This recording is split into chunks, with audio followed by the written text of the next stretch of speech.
kuacha majukumu yake na ratiba zingine zozote kujumuika pamoja nasi katika sherehe ya kumbukizi, lakini miaka mingi kwa kasi ya dunia inavyokwenda sasa.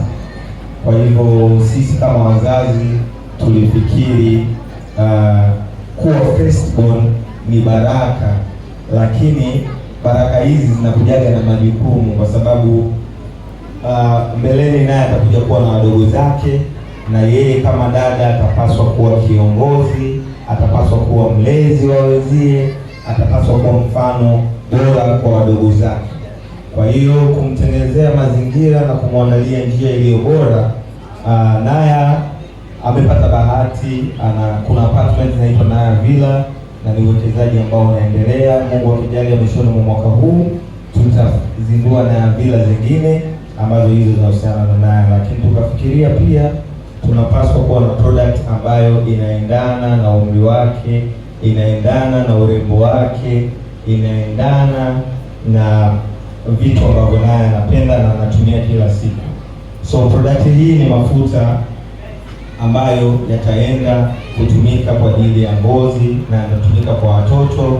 Kwa hiyo tumezingatia ubora, afya na tunajali. Kwa hivyo ni mafuta ambayo hayana kemikali, ni mazuri kwa ajili ya kutunza ngozi ya mtoto wako, lakini pia mtu mzima anaweza kutumia. Haya mafuta ni mafuta bora, naweza kusema kuliko mafuta yote ya watoto ambao wamewahi kutumia, na naamini uwekezaji huu wa Naya utakuwa moja kati ya uwekezaji ambao ni uwekezaji, lakini unaenda kutoa pia suluhu kwa ajili ya kulinda ngozi za watoto wetu. Kwa hiyo hilo au haya ndio machache ambayo tungeweza kuzungumzia kuhusu product hii ya Naya. Tuendelee kunjoy au mama wana chochote? Salimia kidogo. Bwana asifiwe. Asalamu alaykum.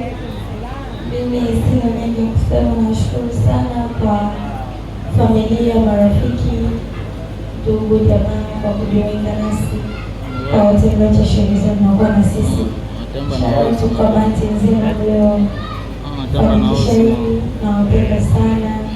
Kiukweli wote mliokuwa hapa ni familia yangu, na niwaahidi popote mlipo nipo, nawapenda sana. Wazazi wa Naya, na hongereni sana kwa kazi nzuri mnayoifanya kumlea binti yenu, lakini pia kumwanzishia kama hivi unavyoona, hivi ni vitega uchumi kwa ajili ya binti yenu na wenzake ambao watafuata hapo baadaye, ambao Mwenyezi Mungu anapenda kuwabariki. Thank you very much. Basi mnaweza mkapita mkasalimia wageni wenu waliofika, alafu tutapenda kwenye tukio linalofuata baada ya dakika